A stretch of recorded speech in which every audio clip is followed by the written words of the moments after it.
Hi all வணக்கம். எல்லாரும் எப்படி இருக்கீங்க? இன்றைக்கி நம்ம கிச்சனில் ஒரு சூப்பரான ஸ்பெஷல் ரெசிபி தாங்க பார்க்க போகிறோம். இந்த ரெசிபி பார்த்திங்கன்னா நம்ம பொரியலாகவும் யூஸ் பண்ணலாம், சாதத்து கூட சாப்பிட்லாம், அதே மாதிரி ப்ரெட்டு சப்பாத்தி கூடையில் கிரேவியாகவும் யூஸ் பண்ணிக்கலாம். அந்த அளவுக்கு டேஸ்ட்டு சூப்பராக இருக்குங்க. இந்த காய் வச்சு இந்த மாதிரி ஒரு பொரியல் செஞ்சுருப்பீங்களான்னு தெரியல. வாங்க எப்படி செய்கிறதுன்னு பார்க்கலாம். Welcomes to Deep's delicious kitchen. இது பார்த்திங்கன்னா கேப்சிகமோட கிரேவின்னு சொல்லலாம், பொரியலுன்னு சொல்லாங்க.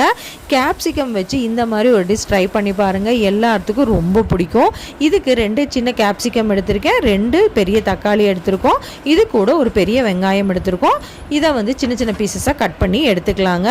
இது ரொம்ப குட்டி பீஸாக எடுக்க வேண்டாம், கொஞ்சம் நார்மல் பீஸாக சின்ன சின்ன பீசஸாக கட் பண்ணி எடுத்துட்டிங்கன்னா டேஸ்ட் நல்லாயிருக்கும். இப்போ வெங்காயத்தை உரித்து கட் பண்ணி எடுத்துக்கலாம். அதே மாதிரி தக்காளி கேப்சிகமையும் நான் கட் பண்ணி எடுத்து வச்சுட்டேன்.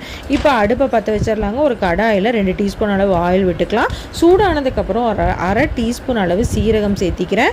இது நல்லா பொரிஞ்சு வரும்போது 2 கொத்து கருவேப்பிலையும் சேர்த்திட்டு நல்லா பொரிஞ்சதுக்கப்புறம் நம்ம கட் பண்ணி எடுத்து வச்சுருக்க வெங்காய துண்டுகளையும் இது கூட சேர்த்து நல்லா வதக்கி விடுங்க. வெங்காயம் ரொம்ப வதங்க வேண்டாம், கண்ணாடி பதம் வந்தால் போதுமானதுங்க. இப்போ கண்ணாடி பதம் வர வரைக்கும் நல்லா வதக்கிட்டேன். இது நல்லா வதங்கி வரும்போதே நான் தக்காளியும் சேர்த்திட்டு அதையும் நல்லா வதக்கி விடுறேன். நீங்கள் வெங்காயம் எந்த சைஸில் கட் பண்ணுறீங்களோ அதே அளவு தக்காளியை கட் பண்ணிவிட்டு கேப்சிகமையும் அதே அளவு கட் பண்ணிங்கன்னா டேஸ்ட் நல்லா இருக்குங்க. இப்போ நல்லா வதக்கி விடுங்க. இப்போ வெங்காயம் தக்காளி நல்லா வதங்கட்டும். இது நல்லா வதங்கி வர்றதுக்கு தேவையான அளவு உப்பு சேர்த்திக்கலாம். 1/4 டீஸ்பூன் அளவு மஞ்சத்தூளும் சேர்த்து நல்லா வதக்கி விடுங்க. இது கண்ணாடி பதம் வர வரைக்கும் நல்லா வதங்கி வரணும். இப்போ இது நல்லா வதங்கி வந்துருச்சுங்க.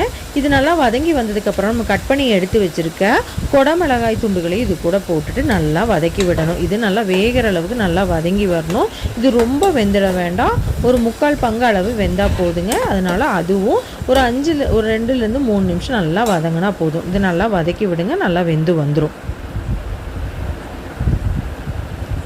இப்போ குடமிளகாயும் போட்டு நல்லா வதக்கியாச்சு. இது நல்லா வதங்கி வந்ததுக்கப்புறம் இதுக்கு நம்ம அரை டீஸ்பூன் அளவு இது கூட அரை டீஸ்பூன் அளவு நான் காஷ்மீரி மிளகாத்தூள் சேர்த்திக்கிறேன். நீங்கள் தனி மிளகாத்தூள் சேர்த்துற மாதிரி இருந்தால் கொஞ்சம் கம்மியாக சேர்த்திக்கோங்க. கொஞ்சம் குடமிளகாயிலையும் காரம் வரும், நீங்கள் அளவு பார்த்து சேர்த்திக்கோங்க. இது நல்லா பச்சை மணம் வர வரைக்கும் நல்லா வதக்கி விடலாங்க. இது ஸ்லோ ஃப்ளேம்லேயே வச்சு வதக்குங்க, ஹை ஃப்ளேமில் வச்சு வதக்க வேண்டாம், கருகிரும். இப்போ நல்லா வதங்கி வந்துருச்சுங்க, எண்ணெயும் பிரிஞ்சு வந்துருச்சு. இந்த சமயத்தில் 2 டீஸ்பூன் அளவு நம்ம டொமேட்டோ சாஸ் சேர்த்திக்கலாம். இந்த டொமேட்டோ சாஸ் சேர்த்தும் போது இதோட இனிப்பு சுவையும் கார சுவையும் சூப்பராக இருக்குங்க. இதை நல்லா கலந்து விட்டுட்டு இப்போ அடுப்பை ஆஃப் பண்ணிடுங்க. இதை சாப்பாடு கூட வச்சு சாப்பிட்டிங்கன்னா பொரியலாக யூஸ் பண்ணலாம். அதே மாதிரி வெறும் ப்ரெட்டு இல்லை சப்பாத்தி கூடலாம் யூஸ் பண்ணும்போது டேஸ்ட்டு அல்டிமேட்டாக இருக்குங்க.